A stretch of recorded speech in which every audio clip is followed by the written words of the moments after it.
نبينا محمد المصطفى وعلى آله المجتبى أما بعد رب اشرح لي صدري ويسر لي أمري واحلل عقدة من لساني يفقهوا قولي رب زدني علما. سورہ النور میں اللہ رب العالمین نے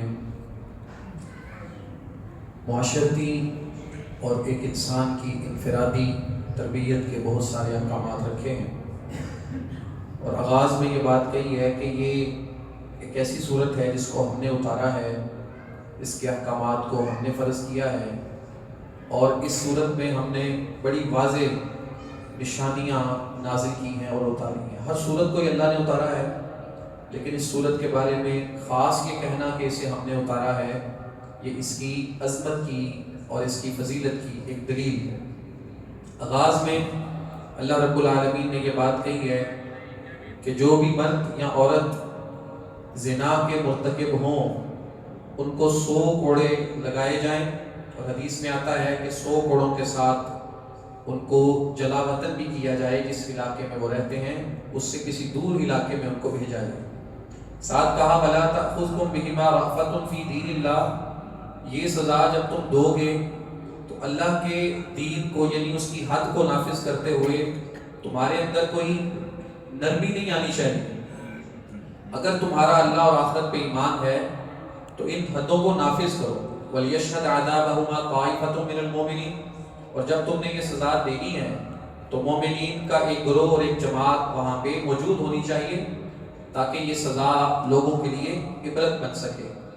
اس کے بعد اللہ رب العالمین نے ارشاد فرمایا کہ پاک دامن عورتوں پہ جو لوگ تہمت لگاتے ہیں وہ مردوں پہ لگائیں یا عورتوں پہ لگائیں، عموماً چونکہ ایسا معاملہ عورتوں کے ساتھ ہوتا ہے اس لیے ذکر عورتوں کا کیا گیا، اور اگر عورتوں پہ ہی بات کی جائے تو ساتھ مرد تو کوئی ضرور ہوگا. تو اللہ کہتے ہیں کہ اس نے تہمت لگائی ہے زنا کی، اس کے بعد 4 گواہ وہ پیش نہیں کر سکا تو ان کو بھی 80 کوڑے لگائے جائیں گے، اور دوبارہ کبھی ان کی گواہی کو قبول نہیں کیا جائے گا سوائے اس کے کہ وہ اس کے بعد توبہ کر لیں.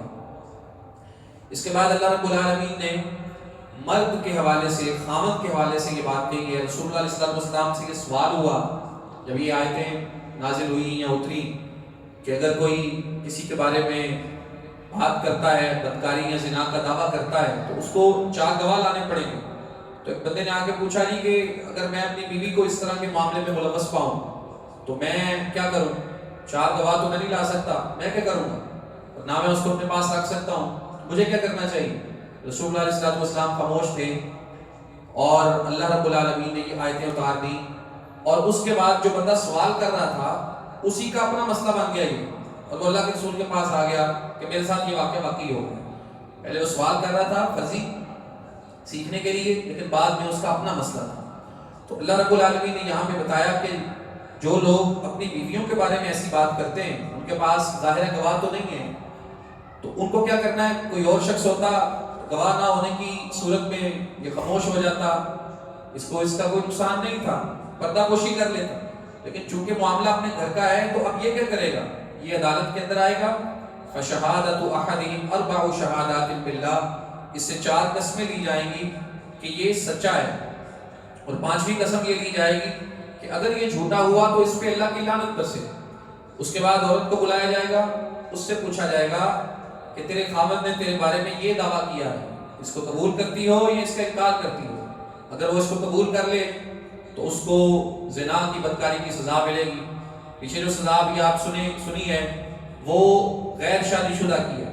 جو شادی شدہ ہے اس کے لیے رجم ہے، تو اسے رجم کیا جائے گا. اگر وہ انکار کرتی ہے، کہتی ہے ایسی بات نہیں، تو پھر اس سے بھی قسمیں لی جائیں. اللہ کہتے ہیں 4 قسمیں وہ یہ اٹھائے گی کہ اس کا خامد جھوٹا ہے، اور 5ویں قسم یہ اٹھائے گی کہ مجھ پہ اللہ کا غضب اترے اگر یہ سچا ہوا. اگر یہ دونوں لوگ قسمیں اٹھا لیں تو اس کے بعد پھر ان کے درمیان ہمیشہ کے لیے جدائی کر دی جائے گی، ان کو الگ الگ کر دیا جائے گا. دوبارہ نہ کبھی ان کا رجوع ہو سکتا ہے، نہ کبھی ان کا نکاح ہو سکتا ہے.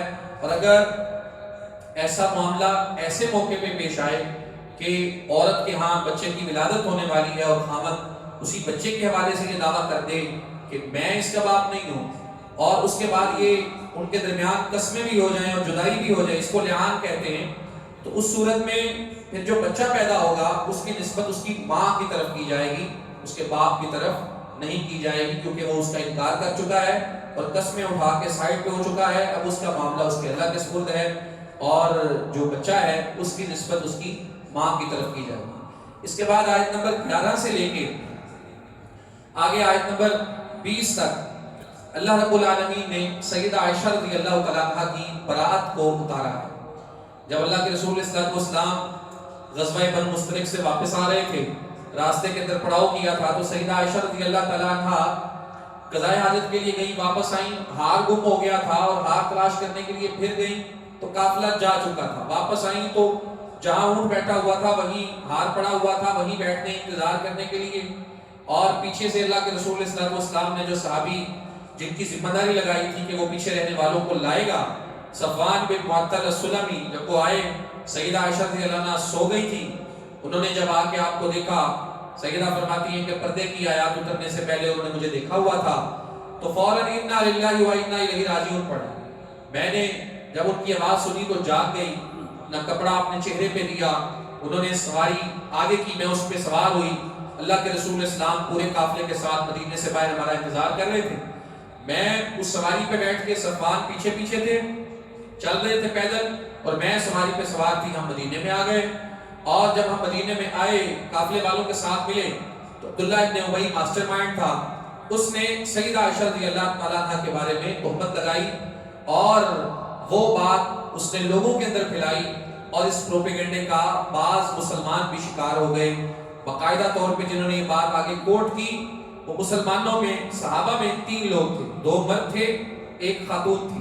تو اللہ رب العالمین نے 1 مہینے سے زیادہ عرصہ گزرنے کے بعد سیدہ عائشہ رضی اللہ عنہا کی برات کو اتارا اور ان کی پاکیزگی کو سورہ نور کے اندر بیان کیا، اور سب سے پہلی بات یہ کہی، جنہوں نے تہمت لگائی ہے یہ تم میں سے ہی ہیں، ان کو برا نہ سمجھو، یہ معاملہ برا نہیں ہے، یہ تمہارے لیے اچھا ہے۔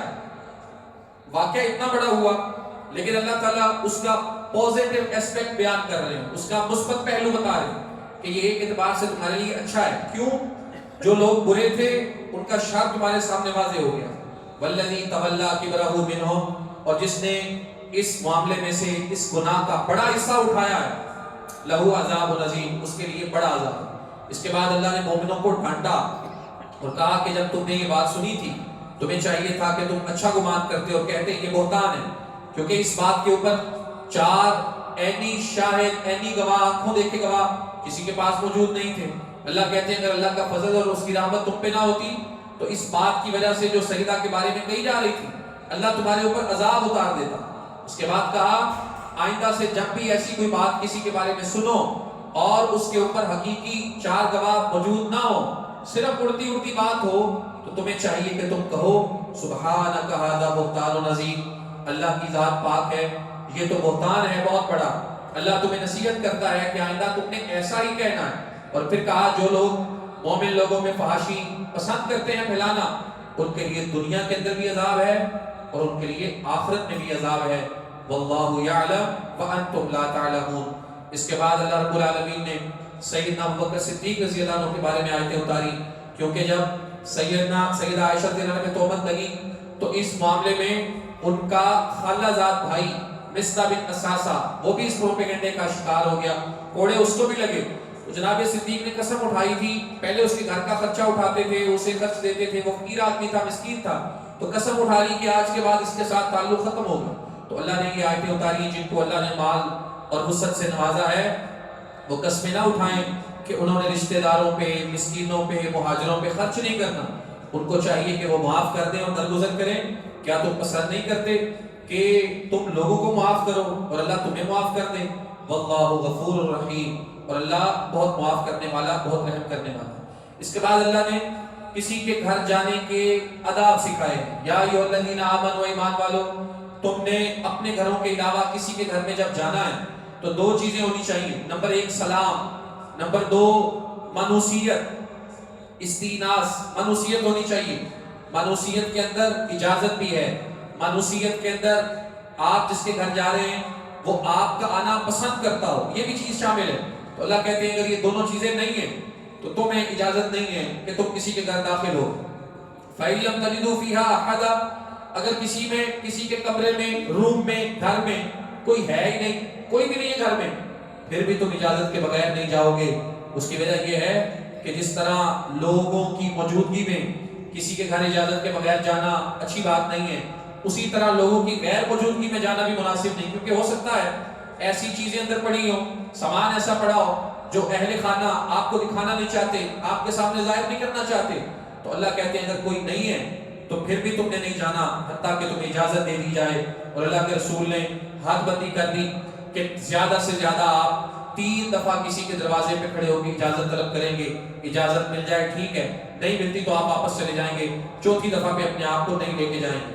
پھر کہا کہ جس گھر میں یا جس جگہ پہ کسی کی رہائش نہیں ہے، گھر والے نہیں رہتے، مثلا دکان ہے، کوئی کاروباری فیکٹری ہے، یا ایسی جگہ پبلک پلیس ہے کوئی جہاں پہ ہر ایک مسجد ہے، ہر ایک آتا جاتا ہے، تو ایسی جگہ میں اجازت کے بغیر تم داخل اگر ہوتے ہو تو اس کے اندر تم پہ کوئی گناہ نہیں ہے. واللہ یعلم ما تبدون وما تکتمون. اور اگلی آیتوں میں اللہ نے بچوں کے اوپر بھی پابندی لگائی. یا ایھا الذین آمنوا لیستأذنکم الذین ملکت ایمانکم. بچے عموماً گھروں میں چلے جاتے ہیں، کمروں میں چلے جاتے ہیں، غلام گھروں میں کمروں میں بغیر اجازت کے گھس جاتے ہیں.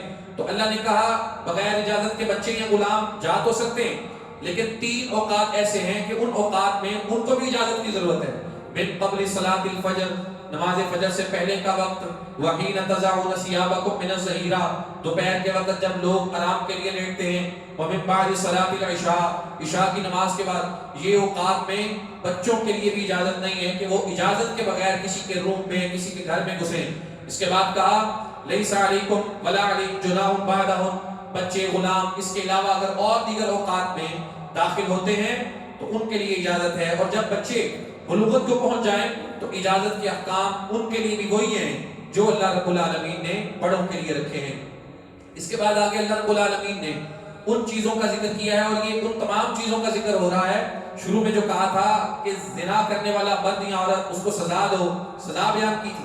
اب ان تمام رستوں کو بند کیا جا رہا ہے جو اتنی بڑی برائی کا سبب بنتے ہیں. دوسری جو چیز اللہ نے یہاں بیان کی، نظروں کو جھکانے، اپنی عزتوں شرمگاہوں کی حفاظت کرنے کا حکم دیا. پہلے مومن مردوں کو مخاطب کیا اور کہا اپنی نظروں کو کچھ جھکا کے رکھو. یہ نہیں کہا مکمل جھکا کے رکھو، مکمل جھکانا ممکن ہی نہیں ہے انسان کے لیے. ظاہر ہے گلی محلے بازار میں چلتا پھرتا ہے، اس کو نظر اٹھانا پڑتی ہے، نظر اٹھا کے چلنا پڑتا ہے، گفتگو بات چیت کرتے ہو نظر اٹھانا پڑتی ہے. اللہ نے یہ نہیں کہا پوری نظر جھکا لو. من ابصارہم، کچھ نہ کچھ جتنا ہو سکتا ہے نظر کو جھکاؤ. اور نظر کو جھکانا ہے کس سے؟ مخالف جنس، غیر محرم خاتون، اس کو دیکھنے سے نظر جھکنی چاہیے. اسی طرح کسی کی پرائیویسی دیکھنے سے نظر جھکنی چاہیے. کسی کے گھر میں نظر مارنے سے اپنے آپ کو بچانا چاہیے. کسی بھی انسان کی ایسی چیز جو آپ کو دکھانا نہیں چاہتا اس کو دیکھنے سے نظر جھکانی چاہیے. یہ نہیں کہ غیر محرم عورتوں کو تو بندہ نہیں دیکھتا، لیکن جس کے گھر کا دروازہ کھلا ہے اس کے اندر دیکھتا ہے اندر کیا ہو رہا ہے. اگر کوئی شخص اپنے موبائل کھول کے بیٹھا ہے تو آنکھوں کی ٹیڑھی آنکھوں کے ساتھ دیکھتا ہے کہ اس کے موبائل میں کیا ہے، یا کسی کی غیر موجودگی میں اس کی پرائیویسی کو ڈسٹرب کرنے کی کوشش کرتا ہے. اللہ کہتے ہیں نہیں، یغضوا من ابصارہم، یہ ایسی جگہیں جہاں تیری نگاہیں جھک جائیں. اٹھا کے نہیں دیکھنا کیا ہے، پردے کے پیچھے کیا ہے اور اوٹ کے نیچے کیا ہے، نہیں. وَيَحْفَظُوا فُرُوجَهُمْ، اور اپنی شرمگاہوں کی حفاظت کریں. یہاں پوری بات کی ہے، پوری حفاظت کریں. ذَلِكَ أَزْكَىٰ لَهُمْ، یہ چیز ان کے لیے بڑی پاکیزہ ہے. اگر نظروں کو بھی بچائیں گے اور شرمگاہوں کی بھی حفاظت کریں گے تو ہر گناہ سے بچے رہیں گے. ان اللہ خبیر بما یصنعون، بے شک اللہ خوب باخبر ہے اس سے جو وہ کرتے ہیں. اس کے بعد مومن عورتوں کو مخاطب کیا اور کہا وہ بھی اپنی کچھ نظریں جھکا کے رکھیں گی. وَيَحْفَظْنَ فُرُوجَهُنَّ، اور پوری طرح اپنی شرمگاہوں کی حفاظت کریں گی. اس کے بعد ان کے لیے پردے کے احکامات ذکر فرمائے. وَلَا يُبْدِينَ زِينَتَهُنَّ إِلَّا مَا ظَهَرَ مِنْهَا، اللہ کہتے ہیں زینت کو وہ ظاہر نہیں کریں گی. زینت کیا ہے؟ زینت کی مختلف قسمیں ہیں. ایک زینت وہ ہے جو کسی بھی خاتون کو اللہ نے قدرتی حسن عطا کیا ہے. دوسری وہ ہے جو لباس کی صورت میں ہے. تیسری وہ ہے جو میک اپ کی صورت میں، بناوٹی حسن کی صورت میں، زیورات کی صورت میں، مہندی کی صورت میں خواتین اختیار کرتی ہیں. اللہ کہتے ہیں ہر طرح کی زینت کو چھپاؤ الا ما ظہر منہا، ایسی زینت جس کو چھپانا ممکن ہی نہیں، جس نے ظاہر ہونا ہی ہونا ہے، اس کے اوپر اللہ تمہاری پکڑ نہیں کرے گا. مثال کے طور پہ خاتون اپنی زینت کو چھپاتی ہے، لیکن جس آنکھ سے اس نے دیکھنا ہے رستے میں چل کے اپنے آپ کے لیے رستہ اس نے آسان کرنا ہے، صاف کرنا ہے، وہ آنکھ اس کی ظاہر ہوگی. اب یہ کیا ہے؟ یہ زینت چھپ نہیں سکتی. اسی طرح باوجود اس کے کہ اس نے اپنی زینت کو چھپایا ہے، اس کا قد کاٹ کیسا ہے اور بعض اوقات اس کی صحت، یہ چیزیں ایسی ہیں جو چھپ نہیں سکتی. اسی طرح جس کپڑے کے ساتھ اس نے اپنی زینت کو چھپایا ہے، اب وہ کپڑا تو چھپنے سے رہا، وہ تو نظر آئے گا. تو اللہ کہتے ہیں الا ما ظہر منہا، جس کا چھپنا ممکن نہیں، وہ ظاہر ہے، وہ واضح ہے، باقی اس کے علاوہ اپنی پوری زینت اور مکمل زینت کو چھپاؤ. وَلْيَضْرِبْنَ بِخُمُرِهِنَّ عَلَى جُيُوبِهِنَّ، اپنی چادروں کو، اپنی اوڑھنیوں کو اپنے پورے جسم پہ لٹکاؤ. برقع، چادر یہ زینت کو چھپانے کے لیے ہے، زینت کے اظہار کے لیے نہیں ہے. آج کل معاملہ الٹ ہو گیا ہے. برقع فیشن کے لیے پہنا جاتا ہے، مختلف رنگوں کے برقعے، اس کے اوپر باقاعدہ ڈیزائننگ ہوتی ہے، باقاعدہ اس کے اوپر زینت کا اہتمام ہوتا ہے. برقع تھا زینت چھپانے کے لیے، اور ہمارے ہاں پہنا جاتا ہے زینت کے اظہار کے لیے، باقاعدہ فیشن کے لیے. اللہ کہتے ہیں وَلْيَضْرِبْنَ بِخُمُرِهِنَّ عَلَى جُيُوبِهِنَّ، اپنے گریبانوں پہ اور اپنے جسم پہ چادروں کو لٹکائیں. فَلَا يُبْدِينَ زِينَتَهُنَّ إِلَّا لِبُعُولَتِهِنَّ، پھر ان رشتوں کا ذکر کر دیا جن کے سامنے زینت کا اظہار ہو سکتا ہے، چہرے کا اظہار ہو سکتا ہے، ہاتھوں کا اظہار ہو سکتا ہے، پاؤں کا اظہار ہو سکتا ہے، جن کے سامنے یہ زینت کھولی جا سکتی ہے، زیور کا اظہار ہو سکتا ہے. اللہ نے وہ بیان کر دیا، وہ رشتے گنوا دیے. 12 رشتے یہاں گنوائے، کچھ حدیث کے اندر بھی ذکر ہوئے. الا لبعولتهن، سوائے خامدوں کے، او آبائہن، اور اس کے علاوہ اپنے باپوں کے سامنے زینت کا اظہار ہو سکتا ہے. باپ کے اندر دادا بھی شامل ہے، باپ میں نانا بھی شامل ہے، اور پوری اوپر تک پوری لڑی شامل ہے. او آبائی بعولتہن، اپنے سسر کے سامنے، او ابنائہن، بیٹوں کے سامنے، اپنے خامدوں کے بیٹوں کے سامنے، اپنے بھائیوں کے سامنے، بھتیجوں کے سامنے، اور بنی اخواتہن، بھانجوں کے سامنے، او نسائہن، اپنی عورتوں کے سامنے، او ما ملکت ایمانہن، اپنے غلاموں کے سامنے، او التابعین غیر اولی الاربۃ من الرجال، کوئی ایسا بندہ ہے، ایسا مرد ہے جو عقل سے دیوانہ ہے، فارغ ہے، اس کو سمجھ بوجھ نہیں ہے، اس کے سامنے زینت کا اظہار ہو سکتا ہے. او الطفل الذین لم یظہروا علی عورات النساء، وہ بچے جو ابھی خواتین کے پردے کی باتوں پہ واقف نہیں ہوئے، بلوغت کی بات نہیں کی اللہ نے، ایسے بچے جو خواتین کے رازوں سے واقف نہیں ہیں، ان کے سامنے اللہ کہتے ہیں یہ وہ رشتے ہیں جن کے سامنے زینت کا اظہار ہو سکتا ہے. چہرہ عورت کھول سکتی ہے، ہاتھ کھول سکتی ہے، یا وہ زیورات جو ان جگہوں پہ ہوتے ہیں وہ ظاہر ہو سکتے ہیں، قدم کھولے جا سکتے ہیں. یہ رشتے جن کا اللہ نے ذکر کیا ہے، سوائے خاوند کے لیے اپنی بیوی کے لیے اور بیوی کے لیے خاوند سے کوئی پردہ نہیں ہے. اللہ نے دونوں ایک دوسرے کے لیے لباس بنایا ہے. اس کے علاوہ جو رشتے بتائے ہیں ان کے سامنے ان زینتوں کا اظہار ہو سکتا ہے جن کا بھی ذکر کیا گیا ہے. اس کے علاوہ جتنے رشتے ہیں ان کے سامنے زینت کا اظہار نہیں ہے، ان سے پردہ ہے. وہ چاہے خاوند کا بھائی کیوں نہ ہو، وہ چاہے عورت کا اپنا کزن کیوں نہ ہو، وہ پھپھو کا بیٹا ہے، خالہ کا بیٹا ہے، ماسی کا بیٹا ہے، کسی کا بیٹا بھی ہے، چاہے گھر کے افراد ہیں، لیکن ان سے اللہ رب العالمین نے جو ایک پردے کی زینت کی حد رکھی ہے اس کو نہیں توڑا جا سکتا. ہاں ایک فرق اللہ نے رکھا ہے اجنبیوں کے اندر اور اپنوں کے اندر. اجنبیوں کے ساتھ معاملات، بات چیت اور یہ چیزیں ان کا فرق ہے. اپنے لوگوں کے ساتھ بات چیت ہو سکتی ہے، ضرورت کی بات پوچھی جا سکتی ہے، اشیاء دی جا سکتی ہے، لیکن پردے کے ساتھ پردے میں رہتے ہوئے. اور پردے کا یہ مطلب نہیں ہے جو ہمارے ہاں لوگوں نے سمجھ لیا ہے کہ شاید پردہ کر کے عورت نے کسی ایسے گھر کے کونے خدرے میں گھس جانا ہے جہاں نہ وہ کسی کو دکھے گی نہ وہ کسی کو دیکھ سکے گی. نہیں، پردے کا یہ قطر مطلب نہیں ہے. صحابیات رسول اللہ علیہ السلام کی مسجد میں نماز پڑھنے کے لیے آتی تھی. پہلے مردوں کی صفیں، بچوں کی صفیں، پھر عورتوں کی صفیں. جس مسجد میں اللہ کے رسول الاسلام مردوں کو خطبہ دیتے تھے وہیں پہ سامنے خواتین بیٹھ کے بھی سنتی تھی. جہاں اللہ کے رسول الاسلام کی مسجد میں مرد آتے ہیں وہیں پہ عورتیں بھی آتی ہیں. رسول اللہ سے سوال کرنے والے جہاں پہ مرد ہیں وہیں پہ عورتیں بھی ہیں. اللہ کے رسول علیہ الصلوۃ والسلام کے دور کی یہ ساری مثالیں ہمارے سامنے موجود ہیں. صحابیات، امہات المومنین، ازواج مطہرات سے جہاں پہ دین سیکھنے والی خواتین ہیں وہاں پہ مرد بھی ہیں. ہاں، پردے میں رہتے ہوئے اللہ نے جو حد لگائی ہے اس کا لحاظ پورا ہے، لیکن جہاں پہ ضرورت ہے اس ضرورت کو بھی اللہ نے پورا رکھا ہے اور اس کے اندر لوگوں کو مشکل کے اندر نہیں ڈالا. ہمارے ہاں لوگ افراط و تفریط کا شکار. اچھا، کچھ لوگ اس معاملے کے اندر غیرت کھا جاتے ہیں. غیرت تو دوسرے معاملے میں کھانی چاہیے، پردے کے معاملے میں کھانی چاہیے، لیکن وہ اس چیز میں غیرت کھا جاتے ہیں کہ ہماری بیٹی، ہماری بہو یا ہمارے گھر کی خواتین گھر کے غیر محرم افراد سے پردہ کریں. وہ اس پہ غیرت کھا جاتے ہیں، غصہ کر جاتے ہیں، کہتے لو جی ہم اتنے بے وقوف ہیں، ہم اتنے غیرت سے خالی ہیں، ہمارے گھر کی عورت ہم سے پردہ کرے گی، یہ کیسی بات ہے. ان کو چاہیے اس معاملے میں غیرت نہ کھائیں. غیرت اس بات پہ کھائیں کہ اگر گھر کی خاتون گھر میں رہتے ہوئے جن رشتوں سے اللہ نے پردے کا کہا ہے اگر ان سے پردہ نہیں کرتی، اس بات پہ غیرت کھائیں.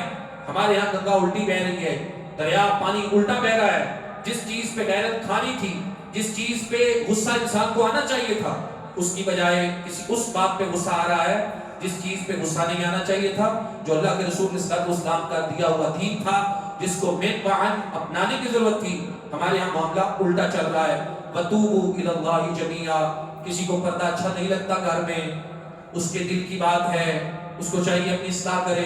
لیکن اگر گھر کی بیٹی، گھر کی بہو، گھر میں رہنے والی کوئی خاتون کرنا چاہتی ہے، اپنے آپ کو شریعت کے پورے لبادے پہ ڈالنا چاہتی ہے، آپ اس کو روکیں، اس کو منع کریں، اس پہ آوازیں کسیں، اس کو ڈسکریج کریں، اس کا حوصلہ توڑیں، اس کی حوصلہ شکنی کریں. اس کی اسلام دین کسی طور اجازت نہیں دیتا. آپ کو اچھا نہیں لگتا، اپنے دل کا علاج کروائیں، ذہن کا علاج کروائیں. اللہ رب العالمین کے حضور بیٹھیں، اس سے دعا کریں کہ یا اللہ تیرا حکم ہے، تیری بات ہے، مجھے اچھی نہیں لگ رہی، مجھے اس معاملے میں کے اندر ہدایت دے دے. لیکن آپ کا بیٹا، آپ کی بیٹی، آپ کا رشتہ دار، آپ کا گھر کا فرد اگر اللہ کی بات پہ عمل کرنا چاہتا ہے، رسول اللہ کی بات پہ عمل کرنا چاہتا ہے، اس کے رستے میں روڑے نہ اٹکائیں، گناہ در گناہ کا ارتکاب نہ کریں. اللہ کہتے ہیں وَتُوبُوا إِلَى اللَّهِ جَمِيعًا. سب کے سب اللہ کی طرف رجوع کرو. ایھا المؤمنون، اے مومنو، لعلکم تفلحون، تاکہ تم فلاح پا جاؤ. اس کے بعد اللہ رب العالمین نے حکم دیا ہے وَأَنكِحُوا الْأَيَامَ مِنکُم. اللہ کہتے ہیں جو تم میں کنوارے ہیں اور جو تمہارے غلام ہیں، من عبادکم و ایمائکم، یا لونڈیاں ہیں یا کنوارے آزاد لوگ ہیں، ان کی شادیاں کرو، ان کے نکاح کرو. مطلب یہ ہے پورے معاشرے کو اوورآل یہ حکم دیا جا رہا ہے کہ جو شخص غیر شادی شدہ ہے، کنوارا ہے، اس کے نکاح میں اس کی مدد کی جائے، اس کے ساتھ تعاون کیا جائے. وہ تعاون مالی بھی ہو سکتا ہے، وہ تعاون رشتہ تلاش کرنے میں بھی ہو سکتا ہے، وہ تعاون کسی اعتبار سے بھی ہو سکتا ہے. اللہ پورے معاشرے کو حکم دے رہے ہیں کہ جو غیر شادی شدہ ہے، کنوارا ہے، اس کے نکاح میں اس کی مدد کرو اور اس کا نکاح کرواؤ. وَأَنكِحُوا الْأَيَامَ مِنکُم. آگے کہا إِن يَكُونُوا فُقَرَاء، اگر وہ فقیر ہے، اگر تمہیں یہ ڈر ہے کہ یہ روٹی کہاں سے کھائے گا، یہ تو پیروں پہ کھڑا نہیں ہوا، اس کے مالی معاملات بڑے سٹرونگ نہیں ہیں، تو یغنیہم اللہ من فضلہ، اللہ اس کو اپنے فضل سے غنی کر دے گا. واللہ واسع علیم، اللہ تعالیٰ وسعت والا بھی ہے، جاننے والا بھی. کچھ لوگوں کے دماغوں میں بڑا عجیب خناس ہوتا ہے، وہ کہتے ہیں جی شادی کروائیں گے جب پیروں پہ کھڑے ہو جائیں گے. اب پیروں پہ کھڑے ہونے کا ان کا مطلب کیا ہوتا ہے؟ ایک لمبا سکیجول ہوتا ہے تعلیم حاصل کرنے کا، ڈگری لینے کا، اس کے بعد ایک لمبا پروگرام ہوتا ہے جاب تلاش کرنے کا، پھر ابراڈ باہر کے ملک جانے کا، پھر بڑا پیسہ کما کے لانے کا، پھر جی میں اپنا گھر بناؤں گا، اپنی سواری میرے پاس ہوگی، پھر میں سکون نہ بیاہ کراؤں گا. اس وقت تک پھر شادی کے ماشاءاللہ قابل بھی نہیں رہتا، یہاں رہ بھی جائے رشتہ بھی نہیں ملتا مناسب، مل بھی جائے زندگی اچھی نہیں ہوتی، خود بوڑھا ہو جاتا ہے اور ماشاءاللہ بچے پیدا ہو رہے ہوتے ہیں، اور پھر اٹھا اٹھا کے ان کو زمین پہ مارتا ہے، خود چلنا نہیں جاتا اور بچے پالنے پڑ جاتے ہیں اس عمر میں آ کے. اللہ نے یہاں پہ جو بات کہی ہے اس کے اندر میرے، آپ اور ہمارے پورے معاشرے کی خیر ہے، بھلائی ہے. اللہ رب العالمین نے یہاں سمجھایا واللہ واسع علیم. ٹھیک ہے ایک انسان اس قابل ہونا چاہیے کہ وہ اپنی ذمہ داری اٹھانے والا ہو، باشعور ہو، عقل مند ہو، سمجھدار ہو، لیکن یہ جو ہم نے اپنی خواہشات دلوں میں پالی ہوتی ہیں کہ ہم یہ کریں گے، پھر یہ کریں گے، پھر یہ کریں گے اور پھر جا کے کہیں شادی کریں گے، یہ ایک انسان کی بڑی غلطی ہوتی ہے، وہ نہیں جانتا کہ اللہ رب العالمین اس کو کب دے گا۔ اللہ کہتے ہیں اللہ وسعت والا بھی ہے اور جاننے والا بھی، اس کو پتا ہے اس نے کب دینا ہے، علیم، وسعت کے ساتھ وہ جاننے والا بھی ہے۔ اگر ایک انسان شریعت، سنت، دین سمجھ کے نکاح کرتا ہے، شادی کرتا ہے، اور اپنے ذہن میں یہ بات رکھتا ہے کہ مجھے اللہ رب العالمین نے اس قابل بنایا ہے کہ میں اپنے کھانے کا، اپنی بیوی کے کھانے کا، اپنے لباس کا، اپنی بیوی کے لباس کا، اپنی رہائش کا، اپنی بیوی کے رہائش کا انتظام کر سکتا ہوں، اس کا حق میں دے سکتا ہوں، تو بس اس کو نکاح کرنا چاہیے۔ اس سے آگے پیروں پہ کھڑا کرنے والی جو بات ہمارے یہاں سمجھی جاتی ہے، شریعت کے اندر اس کا کوئی تک نہیں ہے، بلکہ اللہ کے رسول صلی اللہ علیہ وسلم نے تو ایک حدیث میں ارشاد فرمایا، اذا اتاکم من ترضون دینہ وخلقہ فزوجوہ الا تفعلوا تکن فتنۃ فی الارض وفساد کبیر۔ جب تمہارے پاس رشتہ لے کے کوئی ایسا بندہ آئے، ہم اپنے لیے داماد سلیکٹ کرتے ہیں، بیٹیوں کا نکاح کرتے ہیں، اس میں ہماری سوچ کیا ہوتی ہے، اس میں ہمارا کرائٹیریا کیا ہوتا ہے، معیار کیا ہوتا ہے، میرٹ کیا ہوتا ہے، رسول اللہ نے وہ بھی سیٹ کر دیا۔ کہا جب تمہارے پاس کوئی رشتہ لے کے آئے اور آ کے تم سے رشتے کی بات کرے، اور بندہ ایسا ہو جس کی دو چیزیں تمہیں پسند ہیں، دین اور اخلاق۔ دین کیا ہے؟ اللہ سے معاملات اس کے صحیح ہیں، اخلاق کیا ہے؟ بندوں سے معاملات اس کے صحیح ہیں، یہ دونوں چیزیں تمہیں پسند ہیں، اخلاق کے اندر انسان کا مزاج بھی ہے، طبع بھی ہے، فزوجوہ، تو اس کے ساتھ اپنی بیٹی بہن کی شادی کر دو۔ الا تفعلوا، اگر تم ایسا نہیں کرو گے، تکن فتنۃ فی الارض وفساد کبیر، تو زمین کے اندر بڑا فتنہ ہوگا اور بڑا فساد ہوگا۔ اور وہی ہو رہا ہے آج ہمارے معاشرے میں، وہی ہو رہا ہے۔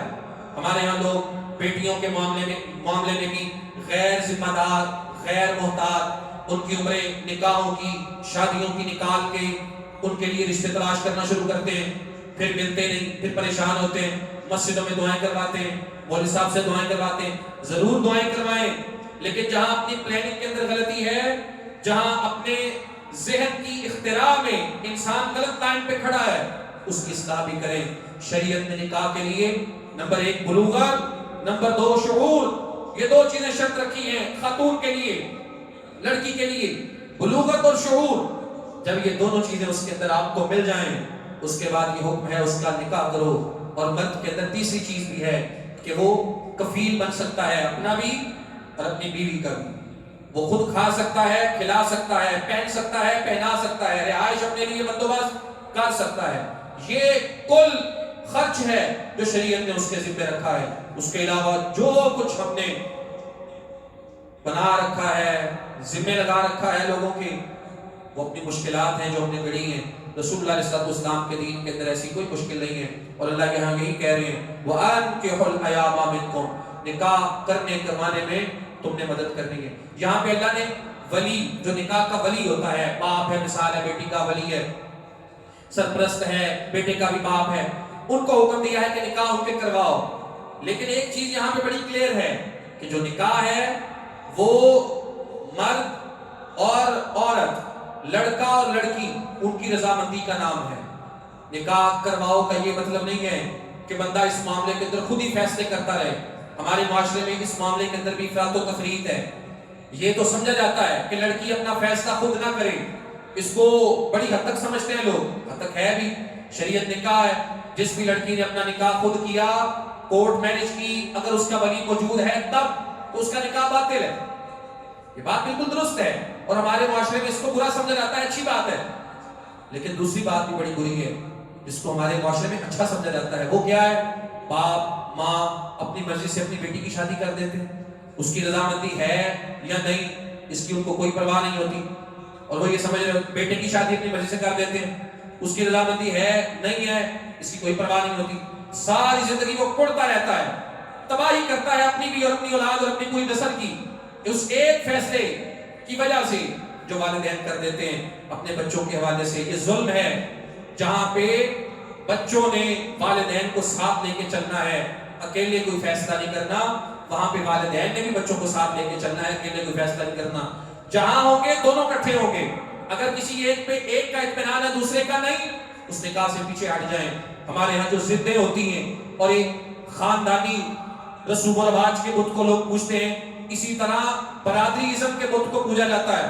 بس جی بڑوں نے کہہ دیا ہے، دادا مردہ پھنسا گیا ہی سانو، وہ کہہ گیا تھا کہ فلاں کی شادی خود نہ کریا جائے، بس وہ ایک دوسرے کے قابل ہیں نہیں ہیں، نکاح ان کا ایک ساتھ ہی ہونا ہے، وہ ان کی تعلیم، ان کا دین، ان کا اخلاق ایک دوسرے کے ساتھ میچ کرتا ہے نہیں کرتا، نہیں اس چیز کو نہیں دیکھنا، بس جی وہ بڑوں نے کہہ دیا تھا، بڑوں نے یہ کہا تھا لہذا ایسی کیا، بڑوں کی اچھی بات کوئی نہیں مانی شاید ہوگی زندگی میں، لیکن جو ایک اس طرح کا ڈھول گلے میں ڈال گئے ہیں ان کے، وہ پھر ہم نے سب نے مل کے بجانا ہوتا ہے۔ شریعت یہاں پہ ہمیں یہ بتا رہی ہے وَأَنْكِحُوا الْأَيَامَ مِنْكُمْ، نکاح کی ذمہ داری اللہ نے سرپرستوں کی رکھی ہے، لیکن اس کے ساتھ ساتھ جن کا نکاح ہے ان کی رضامندی ضروری ہے۔ ایک عورت اللہ کے رسول کے پاس آئی، اس نے آ کے کہا جی میرے ابا جی نے میری شادی کر دی ہے اور ایسی جگہ پہ کی ہے کہ میں وہاں شادی کوئی نہیں چاہتی، میں اس شادی کو ناپسند کرتی ہوں، زبردستی میرا نکاح کیا گیا ہے، مجھے وہ نکاح قبول نہیں ہے۔ رسول اللہ علیہ السلام نے اس نکاح کو فسخ کر دیا، آپ نے اس نکاح کو ختم کر دیا، کہا یہ نکاح ہی نہیں ہے۔ اور ہمارے ہاں اولاد سے جس طرح یہ ایکسپیکٹ کیا جاتا ہے، توقع رکھی جاتی ہے کہ وہ فرما برداری کریں، وہ بات مانیں، یہ نہیں کہ جب ان سے پوچھا جائے کہ جناب یہ فلاں کا نکاح فلاں سے کیا جا رہا ہے آپ کو قبول ہے، وہ آگے سے یہ نہ کہہ دیں مجھے قبول نہیں ہے، اگر وہ یہ کہہ دیں کہ ہمیں قبول نہیں ہے تو بڑا مسئلہ ہو جائے گا، سب سے بڑا مسئلہ تو جو ہم نے اتنا لمبا چوڑا خرچہ دیا ہوتا ہے اس کا ہو جائے گا۔ ہم ان سے یہ ایکسپیکٹ کرتے ہیں، توقع کرتے ہیں، جب ہماری ان سے توقع یہ ہے پھر وہ بھی ہم سے توقع کرتے ہیں کہ ہم اپنے ڈیسیجن اور فیصلے لینے میں ان کی رضا، ان کی مرضی اور ان کی خوشی کو بھی ساتھ رکھیں۔ ہاں اگر ان کی رضا اور ان کی مرضی غلط سائڈ پہ ہے تو ان کو سمجھانا ہماری ذمہ داری ہے، صحیح لائن پہ لے کے آنا۔ میں نے ایک ہی بات کہی ہے کہ وہ کام کر لیں جہاں دونوں اکٹھے ہیں اور اس سے بچ جائیں جہاں کوئی ایک طرف ہے۔ اگر کسی ایک آپشن کے اوپر بیٹا ایک سائڈ پہ بیٹی ایک سائڈ پہ ہے اس سے پیچھے ہٹ جائیں، یا والدین ایک سائڈ پہ ہیں وہ دوسری سائڈ پہ ہیں اس سے پیچھے ہٹ جائیں، اس آپشن کے اوپر رہیں جہاں پہ دونوں کا اطمینان ہے۔ اگر دونوں ایک پیج پہ رہیں گے تو پھر ایک اچھا معاشرہ تشکیل پائے گا، اور اللہ رب العالمین نے جو حکم دیا ہے اس کی روشنی میں یہی ہدایات ہمیں ملتی ہیں۔ اللہ نور السماوات والارض، اللہ تعالیٰ نے یہ بات کہی ہے کہ زمین و آسمان کے اندر جو بھی نور ہے وہ اللہ کی طرف سے ہے، اللہ اس کو پیدا کرنے والا ہے۔ پھر مثال دی ہے مثل نورہ، اس کے نور کی مثال کمشکات فیہا مصباح، ایک تاک کی طرح ہے۔ تاک کیا ہوتے ہیں؟ گاؤں دیہاتوں میں پہلے دور کے اندر دیوار کے اندر ایک حصہ رکھا جاتا تھا، کٹ لگایا جاتا تھا جس کے اندر روشنی کے لیے چراغ رکھا جاتا تھا، پھر وہ روشنی پوری اس ڈاٹ کے اندر پھیلتی تھی، اس کو تاک بولتے ہیں۔ تو اللہ کہتے ہیں اللہ کے نور کی، اللہ رب العالمین کا جو نور، اس کا پیدا کردہ نور جو پوری اس دنیا میں آسمان و زمین میں پھیلا ہوا ہے اور جو مومن کے دل میں اللہ نے رکھا ہے ہدایت کا نور، اتنا روشن ہے، وہ اتنا روشن ہے کہ اس کی مثال کمشکات، ایک تاک کی طرح ہے جس کے اندر ایک چراغ پڑا ہوا ہے، اور وہ چراغ المصباح، وہ چراغ فی زجاجہ، ایک شیشے کے اندر بند پڑا ہوا ہے، اور وہ شیشہ اس طرح ہے جیسا چمکتا ہوا ستارہ ہے۔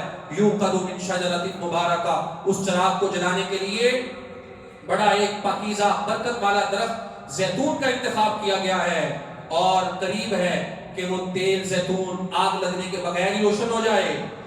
نور علی نور، یہ روشنی پہ روشنی ہے۔ اللہ کہتے ہیں مومن کے دل میں جو ہدایت کا نور ہے یہ اس کی مثال ہے، اور جو کافر اندھیروں میں پڑا ہے اس کی مثال بھی اللہ نے دی۔ فی بحر لجی، گہرا سمندر ہو، یغشاہ موج من فوقہ موج، موج کے اوپر لہر کے اوپر لہر ہو اور اس کے اوپر بادل چھائے ہوں، ظلمات بعضها فوق بعض، اندھیروں پہ اندھیرا ہاتھ تک نظر نہ آئے۔ ومن لم یجعل اللہ لہ نورا فما لہ من نور، جس کے لیے اللہ نور نہ بنائے اس کے لیے کوئی نور نہیں ہوتا۔ اور سورہ کے آخر پہ اللہ نے کہا مومن وہ ہیں جو اللہ اس کے رسول پہ ایمان لائے اور رسول پیغمبر کی اجازت کے بغیر اس کی مجلس سے اٹھ کے نہیں جاتے۔ اور فَلْيَحْذَرِ الَّذِينَ يُخَالِفُونَ عَنْ أَمْرِهِ، جو پیغمبر کے احکامات کی مخالفت کرتے ہیں ان کو ڈرنا چاہیے اس بات سے کہیں فتنہ یا عذاب علیم ان کو پکڑ نہ لے، ان کو دبوچ نہ لے۔